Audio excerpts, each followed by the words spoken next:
நாம் ஆரம்பத்தில் கொண்ட நம்பிக்கையை முடிவு பரியந்தோம் உறுதியாய் பற்றி கொண்டிருப்போமாயில் கிறிஸ்துவனிடத்தில் பங்குள்ளவர்களாய் இருப்போம். அல்லேலூயா. இதுல 3 காரியத்தை பவுல் சொல்றாரு. எப்பவும் கிறிஸ்துவனிடத்துல பங்கு உள்ளவர்களா இருப்போம். அதுக்கு நம்ம எப்படிலாம் இருக்கணும்னு சொல்லி முதல்ல சொல்றாரு, சகோதரரே அப்படிங்கிறாரு. அப்ப யாருக்கு தான் சொல்றாரு? விசுவாசிகளுக்கு தான் சொல்றாரு. உங்களுக்கும் எனக்கு தான் சொல்றாரு. சகோதரிகளே, சகோதரரே, நீங்க ஆண்டவரத்துல பங்கு உள்ளவர்களா இருக்கணும்னா, தேவனுடைய ஆசீர்வாதத்துக்கு பங்கு உள்ளவர்களா இருக்கணும்னா முதல்ல எப்படி இருக்கணுமா சொல்லுங்க. 12வது வசனத்தை போடுமா? எச்சரிக்கையா இருங்கள், எச்சரிக்கையா இருங்கள். கிறிஸ்தவ ஜீவியங்கிறது ரொம்ப கேர்ஃபுல்லா வாழ வேண்டிய ஒரு ஜீவியம். நம்ம நினைக்கிற மாதிரி இல்லை. ஆண்டவர் எல்லாம் பார்த்துக்கிடுவார் அப்படின்னு இல்லை. அனுதினமும் கிறிஸ்துவோடு கூட இருந்து அவர் காற்று வழியில் நடந்து ஒரு அனுதின ஜீவியம் பண்றதுதான் உண்மையான கிறிஸ்தவ ஜீவியம்.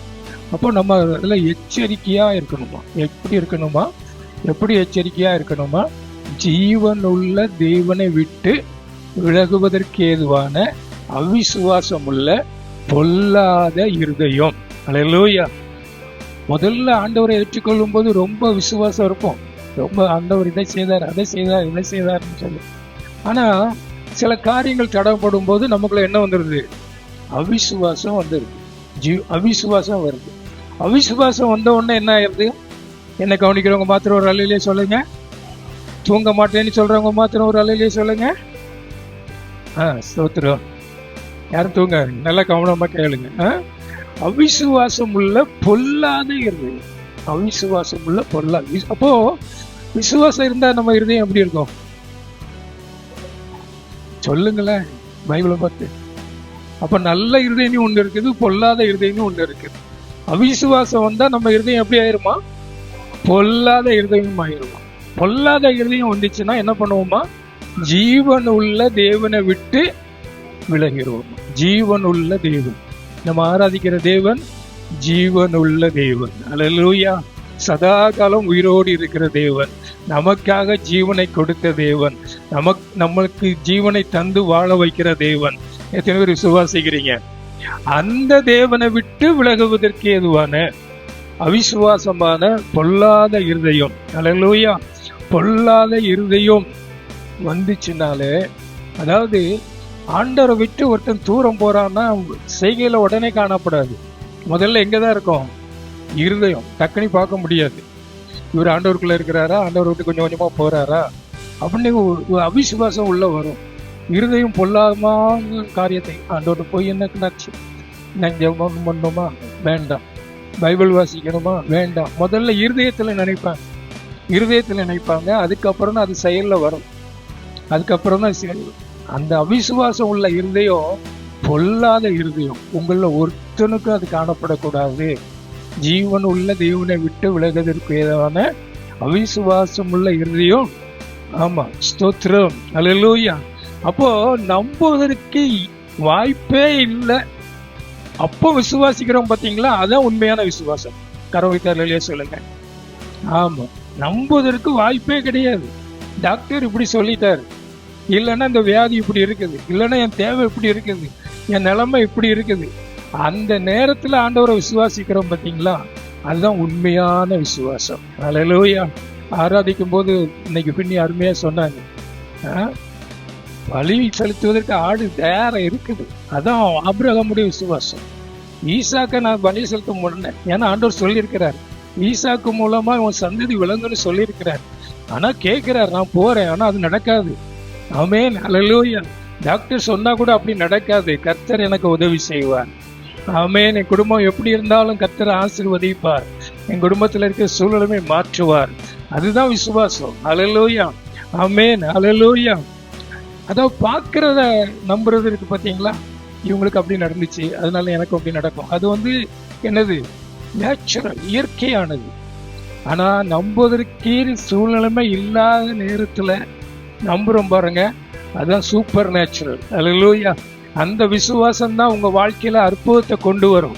அந்த விசுவாசம் தான் கர்த்தருடைய வல்லமையை நீங்க காணும்படியாய் காரியங்களை செய்யும். அல்லேலூயா. அதனால ஆண்டவரை முடிவு புரிந்தும் உறுதியா பற்றி கொண்டு விசுவாசத்துல இருங்க. ஜீவன் உள்ள தேவனை விட்டு விலகுவதற்கான அவிசுவாசம் உள்ள பொல்லாத இருதயம். அல்லேலூயா. இந்த பின்வாங்குதல் ஆண்டவரை விட்டு தூர போறதுக்கு முதல் காரணம் அவிசுவாசம் தான். அவிசுவாசம் ஒண்ணு ஒரு மனிதன் என்ன பண்றான், 3 விதத்துல பின்வாங்கி போவான். 3 விதத்துல பின்வாங்கி போவான். நல்லா கவனமா கேளுங்க. ஒண்ணு என்ன பண்ணுவான்னா, சுயமா பின்வாங்கி போயிடுவோம். சுயமா பின்வாங்கி போயிடுவோம். ரூத்துடைய சரித்திரத்துல பார்க்கும்போது நகோமிக்கு 2 மருமகள் இருந்தாங்க. யாரெல்லாம்? அது தெரிஞ்ச நாங்க ஏன் அப்படி கீழே உட்காந்துருக்கோம் பாஸ்டர் அப்படிங்கிறீங்களா? ரூத்து ஒர்பால் இல்லையா?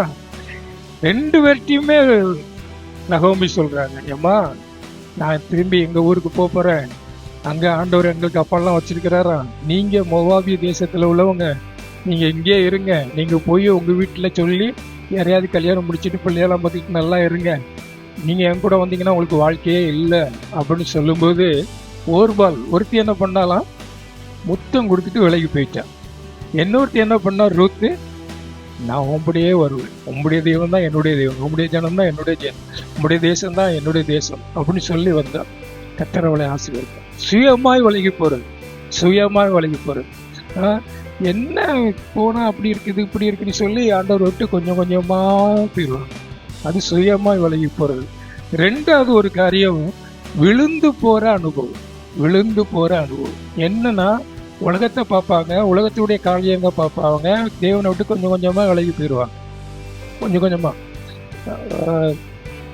பவுல் சொல்லும் போது எல்லா வசனத்தையும் வாசிக்க நேரம் இல்லை. 2 தீமோத்தேயு 4:10 சொல்லப்படுகிறது, தேமா இப்பிரபஞ்சத்தின் மேல் ஆசை வைத்து என்னை விட்டு, ஊழியத்துல கூட போன ஆளு, பவுல் கூட ஊழியத்துல போன ஆளு, பவுல் செய்த அற்புதங்களை எல்லாம் பார்த்த ஆளு, கடைசியில என்ன பண்ணிட்டாரா, இந்த உலகத்தின் ஆசை, இந்த உலகத்தின் மேன்மையை பார்க்கிறவங்க கர்த்தரோட கடைசி வரைக்கும் இருக்க மாட்டாங்க.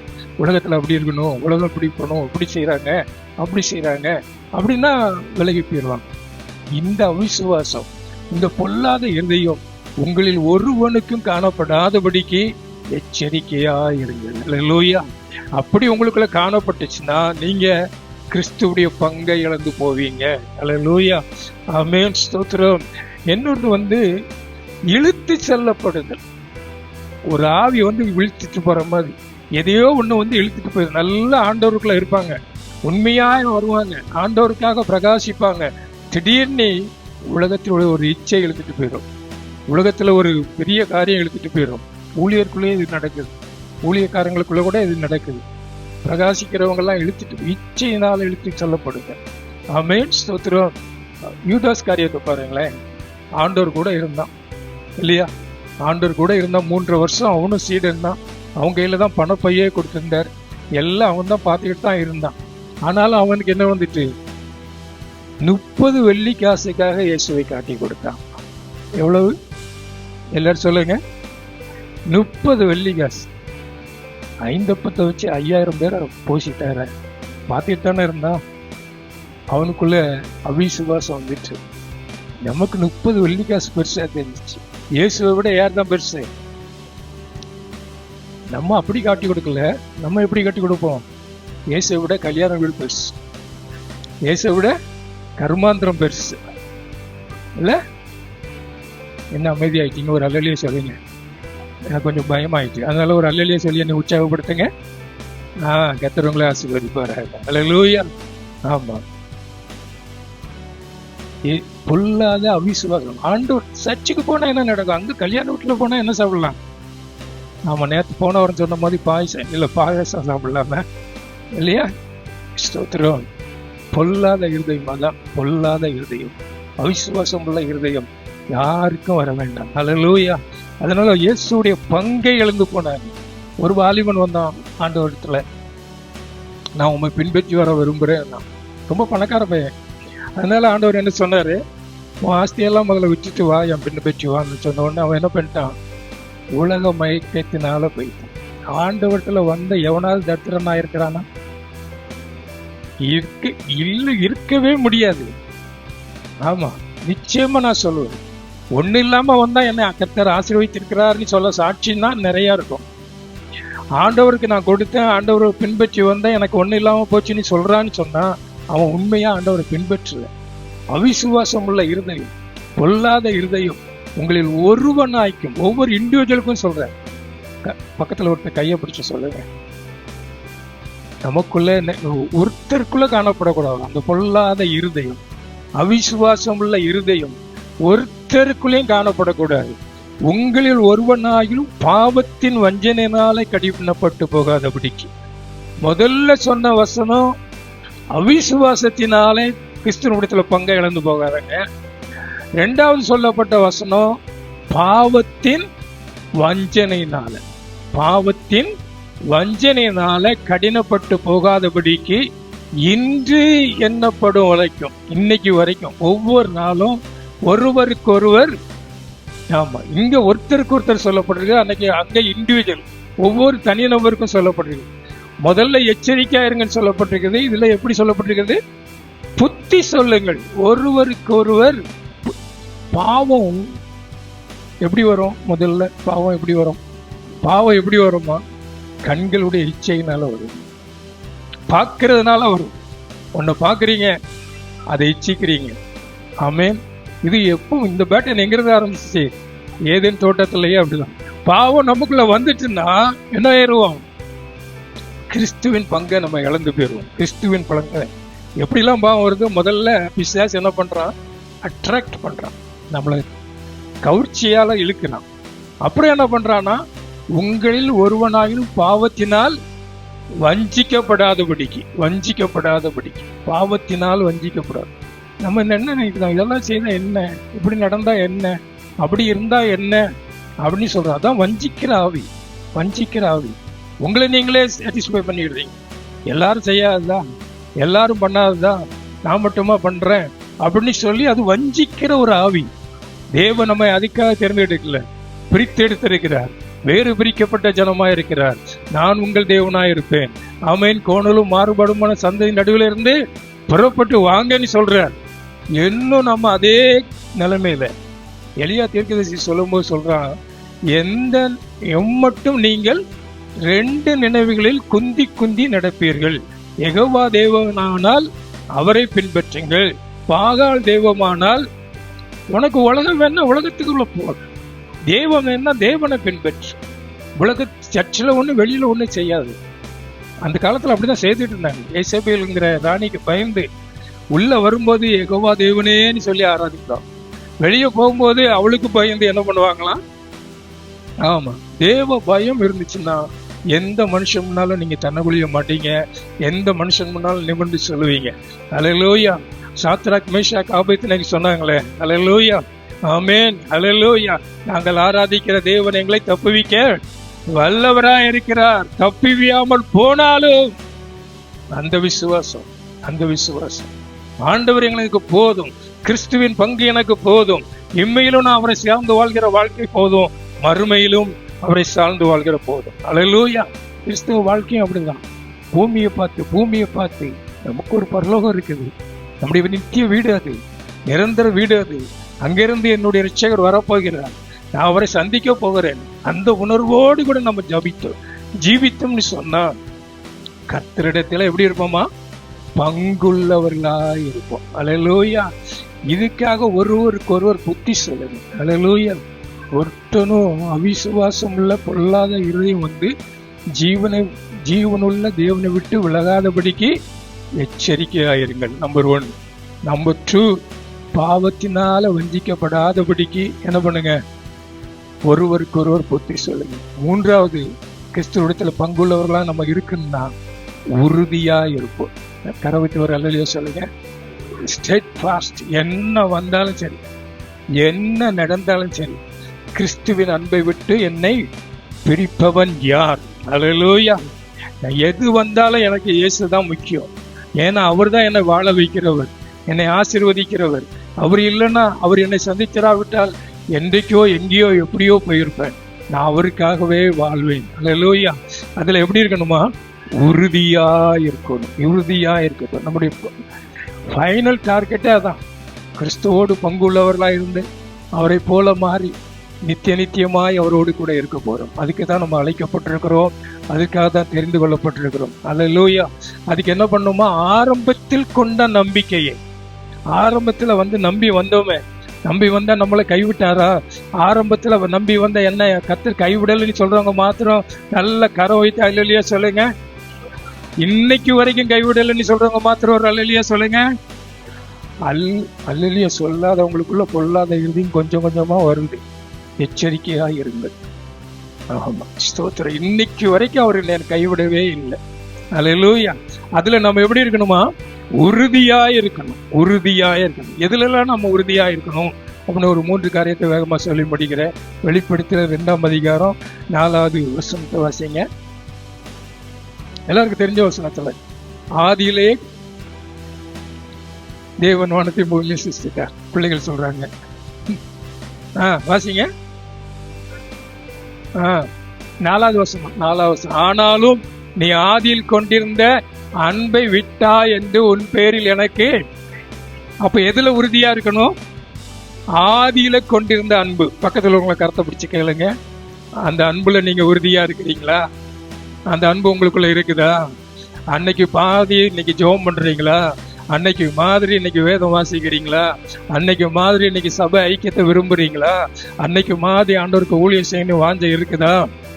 ஆதியிலே கொண்டிருந்த அன்பு இது உறுதியா இருந்துச்சுன்னா, பவுல் அதுதான் சொல்றேன், கிறிஸ்துவின் அன்பை விட்டு என்னை. ஆமா, ஒன்னும் பிரிக்காது, ஒன்னும் பிரிக்காது. இன்னைக்கு இருக்கிற காரியத்தை பார்த்தா சொந்தக்காரன் பிரிச்சுட்டு போயிடுறான், கல்யாண வீடு பிரிச்சுட்டு போயிருது, ஸ்தோத்திரி என்னெல்லாமோ பிரிஞ்சுட்டு போயிருது.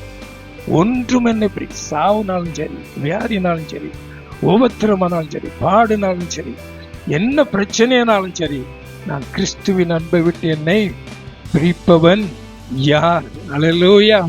ஆமா, கல்யாணமான புதுசுல கூட இப்படிதான் இருப்பாங்க. ஆமா, அதெல்லாம் லவ் பண்ணி கல்யாணம் பண்றாங்க பாருங்க. தம்பிகளுக்கெல்லாம் சிரிக்கிறாங்க, அனுபவம் இருக்கு இல்லையா? இல்லையா? இப்போ அப்படி இருக்க தம்பி, அதுக்கு சிரிப்பு தான் வருது. ஐயோ ஏன்டா பண்ணேன்னு தெரியலங்கிறான். ஸ்தோத்திரம். இது நம்மளுக்கு மட்டும், பெரியவங்களுக்கும் அப்படிதான். லவ் பண்ணாம கல்யாணம் நிச்சயம் பண்ணி இருக்கிறவங்க வாழ்க்கையிலேயே நிறைய பேருக்கு அப்படிதான். ஆமா, முதல்ல ஊங்குறாங்க, அப்புறம் பாருங்க. இதை விட்டுறாத. குடும்பத்துல அப்படி விட்டா குடும்பமும் போயிடும். ஆண்டவரத்துல அந்த அன்பு குறைஞ்சு போச்சுன்னா ஆண்டவரையும் நீ விட்டுருவ. அதுக்குதான் ஆண்டவர் சொல்றாரு, நீ ஆதியிலே கொண்டிருந்த அன்பை விடாத, உறுதியா இருங்க, உறுதியா இருங்க. அல்லேலூயா. இன்னொன்னு காரியம் வேகமா சொல்லி முடிச்சிடுறேன். சங்கீதம் 51:12 வாசிங்க. சங்கீதம் 51:12.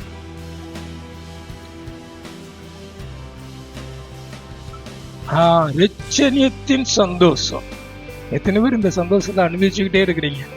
ஒரு காலத்துல அனுபவிச்சோம் பாஸ்டர் அப்படின்னு சொல்றவங்களும் இருக்கிறீங்க, இன்னும் அந்த சந்தோஷத்தை அனுபவிக்காதவங்களும் இருக்கிறீங்க. இந்த சந்தோஷம் இருக்கு பாருங்க, என்ன கொடுத்தாலும் வாங்க முடியாது.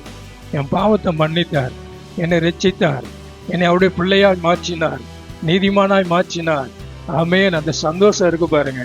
அந்த சந்தோஷம் இருக்கிறவன் பாடிக்கிட்டே இருப்பான். அந்த சந்தோஷம் இருக்கிறவன் அவரை துதிச்சுக்கிட்டே இருப்பான். அல்லேலூயா.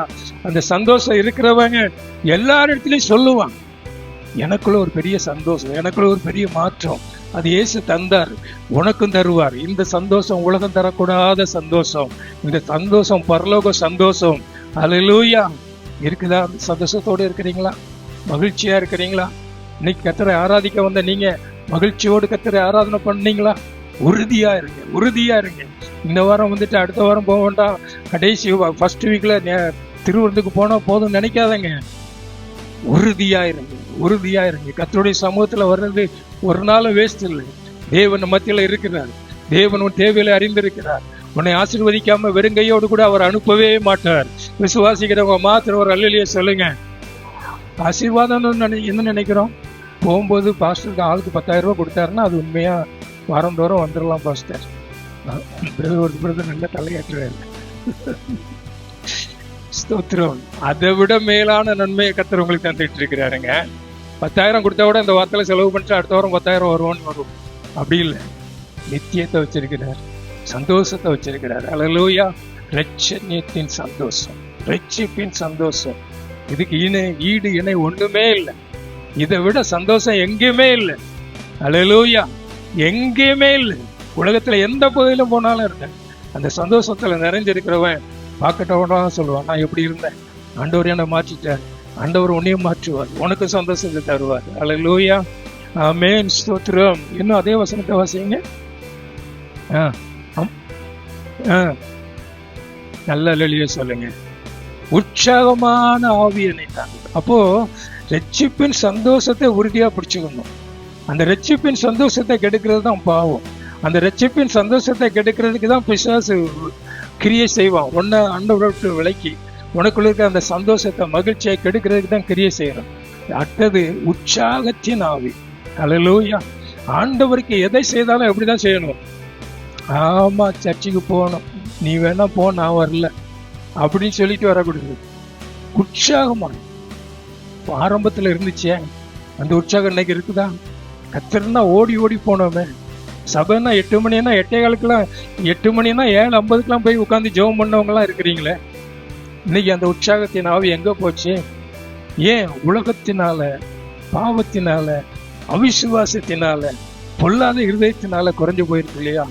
ஆண்டவர் சொல்றாரு, இதெல்லாம் உறுதியா பிடிச்சிக்க, அன்பை பிடிச்சிக்க, ரட்சிப்பின் சந்தோஷத்தை காத்துக்கொள், உறுதியா பிடிச்சிக்க, உற்சாகத்தின் ஆவியை கொண்டு. அல்லேலூயா, ஆமென், ஸ்தோத்திரம். ஆரம்பத்தில் கொண்டிருந்த அனல் என்று சொல்லப்பட்டது.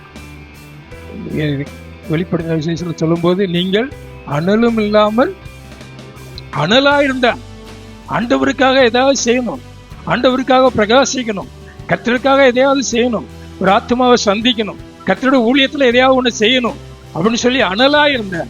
இன்னைக்கு மங்கி எறிகிற தீயா இருக்கக்கூடாது.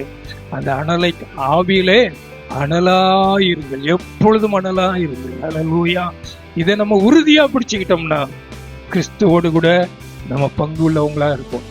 இல்லைன்னா கிறிஸ்து வரும்போது அவர் நம்மளை பார்த்து என்ன சொல்லுவார்? உங்களையும் பார்த்து சொல்லுவார், என்ன நானும் அப்படி இல்லைன்னா என்னையும் பார்த்து சொல்லுவார். என்ன சொல்லுவாரு?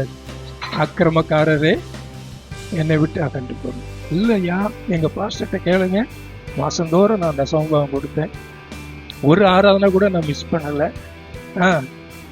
என்னெல்லாமோ செய்தேன். ஆண்டவர் அப்படிதான் சொல்லுவேன், நீ ஆதி அன்பை விட்டுட்டியே, ரட்சிப்பின் சந்தோஷத்தை நீ காத்து கொண்டிருக்கிறியா? வேற எல்லா பாரமும் உனக்குள்ள வந்துச்சு, உலக கவலைகள், உலக பாரங்கள் வந்துச்சு, இந்த சந்தோஷம் எடுபட்டு போச்சு. அல்லேலூயா.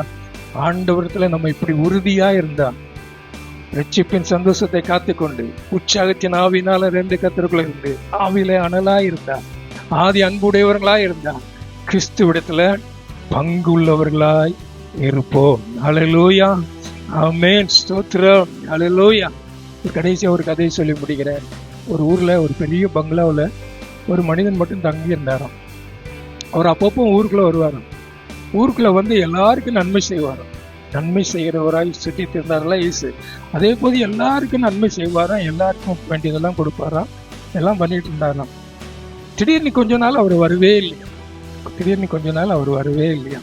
அவரை சந்திக்கவே முடியலையா, அவரை பார்க்கவே முடியலையா. அதனால அந்த ஊர்க்காரங்களை சிலவங்க போவாங்களாம், நன்மை பெற்றவங்க போய் கதவு தட்டுவாங்களாம். கதவு தட்டும்போது உள்ள இருந்து அவருடைய சத்தம் கேட்குமா, நீங்க யாருன்னு கேட்பாராம். உடனே வந்திருக்கிறவங்க என்ன சொல்லுவாங்க? நான் தான் வந்திருக்கிறேன், என் பேர் இதுன்னு சொல்லுவாங்க. ஆனா கதவு திறக்கப்படவே இல்லையா.